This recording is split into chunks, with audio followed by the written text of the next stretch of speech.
नया SIM card लेने के लिए अब आपको नए नियम का पालन करना होगा।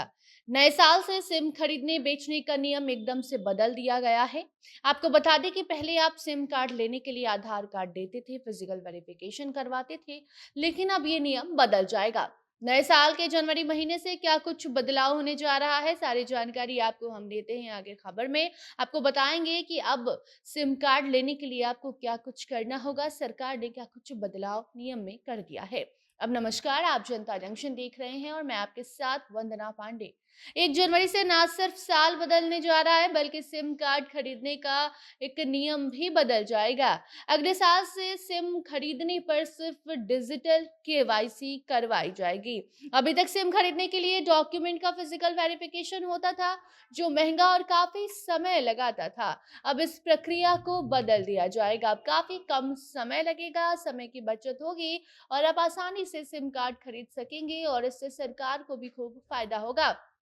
फायदा ये होगा कि जितने भी साइबर फ्रॉड होते हैं उन मामलों में कमी आएगी। जी हाँ, आपको बता दें कि सरकार ने उस नए नियम की घोषणा अगस्त महीने में ही कर दिया था, लेकिन इस फैसले को लागू करने में देर हो गई। इतना ही नहीं, बल्कि नए नियमों के तहत सिम कार्ड वेंडर्स की वेरिफिकेशन भी अब जरूरी है। इसकी शुरुआत अब नए साल से होने जा रही है। साल 2024 के जनवरी से साल बदलने के साथ ही सिम से जुड़ा ये नियम भी बदल जाएगा। तो अगर आप नए साल में सिम कार्ड खरीदते हैं तो जान लीजिए, अब टेलीकॉम कंपनियां सिर्फ डिजिटल केवाईसी करेंगी। ई केवाईसी के माध्यम से अब सिम की खरीदारी होगी। अभी तक आप जब भी कोई सिम खरीदने जाते थे तो आपके डॉक्यूमेंट्स का फिजिकल वेरिफिकेशन किया जाता था, जो कि टाइम टेकिंग था। अब ऐसा बिल्कुल भी नहीं होगा। अब ये बदलाव किया जा रहा है। ये क्यों किया जा रहा है, ये भी आप जान लीजिए। ऐसे में आपको बता दें कि ऑनलाइन फ्रॉड और स्कैम पर रोक लगाने के लिए सरकार ने ये खास कदम उठाया है, जिसके तहत 1 जनवरी से सिम खरीदने के लिए डिजिटल वेरिफिकेशन का प्रोसेस शुरू होगा और उसके बाद ये पूरे देश में लागू करने की जिम्मेदारी टेलीकॉम डिपार्टमेंट की होगी। आने वाले समय में अब सिम कार्ड के जरिए फ्रॉड करने वालों पर रोक लग पाएगी। जल्द ही कोई भी सिम कार्ड अब नहीं खरीद पाएगा। पहले होता था कि सिम कार्ड खरीद के गलत सलत लोग काम करते थे। ऐसे चीजों पर रोक लगाने के लिए ये नियम में बदलाव किया गया है।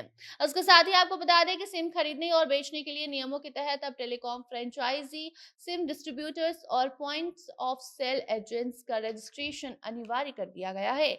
अगर कोई डीलर नियमों की अनदेखी करता है, नियमों का पालन नहीं करता है सही ढंग से, तो उस पर कार्रवाई की जा सकती है। मतलब साफ है कि जुर्माना लगाया जा सकता है और उस जुर्माना की राशि को 10 लाख भी रखा जा सकता है। बाकी सरकार ने काफी पहले ये फैसला ले लिया था, मगर किसी ने नियम को लागू नहीं किया, जिससे कि ये दिक्कत आई और अब साइबर फ्रॉड के मामले जिस तरीके से बढ़ते चले गए, अब धीरे धीरे करके अब जो मामले सामने आ रहे हैं, ऐसे मामलों पर रोक लगाने के लिए अगस्त में हुए इस फैसले को, जो नहीं लागू कराई गई थी, उसे अब लागू कराने का फैसला सरकार ने ले लिया है। इस नियम को लेकर सरकार सख्त है।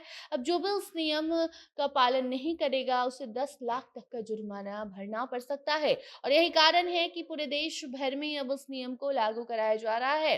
आपको बता दें कि सिम कार्ड लेने वक्त ई केवाईसी होगा, डिजिटली आपको केवाईसी करवाना होगा। इससे पहले कोई भी किसी भी व्यक्ति के नाम पर सिम कार्ड इश्यू करवा लेता था और उसे इस्तेमाल करता था, जहां तहां फोन कॉल्स किए जाते थे। ऐसे मामलों में अब कमी आएगी। बाकी अब आगे इससे जुड़ी कोई नई जानकारी सामने आती है तो आपको हम बताएंगे। फिलहाल खबर यही है कि प्रदेश भर में 1 जनवरी से ये नियम लागू होने जा रहा है, जहां सिम कार्ड लेने के लिए आपको ई केवाईसी करवाना अनिवार्य हो जाएगा। बाकी बने रहिए जनता जंक्शन के साथ, अपनी राय साझा कीजिए और इसी के साथ हमें दीजिए इजाजत। धन्यवाद।